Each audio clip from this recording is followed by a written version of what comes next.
Pada masa sebelum kolonialisme Eropa, masyarakat Nusantara memiliki hubungan yang bersifat ekologis kultural dengan hutan.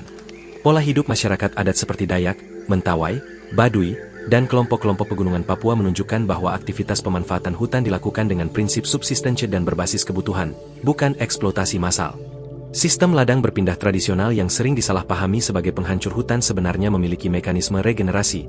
Ketika satu area dibuka dan ditanami, area tersebut dibiarkan pulih selama puluhan tahun, sehingga tutupan hutan tidak pernah hilang secara permanen. Kegiatan ekonomi lain seperti pengambilan rotan, damar, gaharu, sagu, rempah, dan hasil hutan non-kayu dilakukan tanpa merusak ekosistem.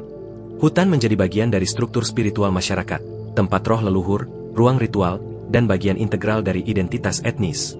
Karena belum adanya teknologi industri, alat berat, dan kapital besar, kerusakan hutan nyaris tidak terjadi secara sistemik. Dengan demikian, periode prakolonial adalah masa ketika budaya ekologis masih terjaga, dan deforestasi dalam pengertian modern sama sekali belum muncul. Kedatangan VOC pada abad ke-17 menjadi awal dari perubahan struktur ekonomi Nusantara dari model subsisten menjadi model ekstraktif terpusat. VOC yang membutuhkan pasokan kayu jati untuk kapal-kapalnya mulai membuka akses eksploitasi hutan secara besar-besaran di Jawa dan sebagian Maluku. Pada abad ke-19, pemerintah kolonial menciptakan sistem kehutanan modern melalui pembentukan Dienst van het Boswezen yang menetapkan hutan sebagai milik negara kolonial. Penetapan batas-batas hutan negara ini mengabaikan keberadaan masyarakat adat dan membuat penguasaan lahan bergeser dari komunitas lokal ke negara kolonial.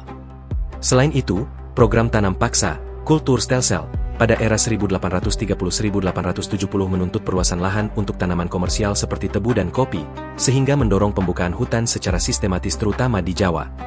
Walaupun skala deforestasi pada era kolonial belum seintensif abad berikutnya, fase ini menciptakan fondasi institusional dan hukum yang menjadikan hutan sebagai objek kekuasaan negara, bukan entitas ekologis yang harus dijaga. Paradigma birokrasi kehutanan kolonial inilah yang kemudian diwarisi Indonesia pasca kemerdekaan dan menjadi dasar tata kelola hutan modern.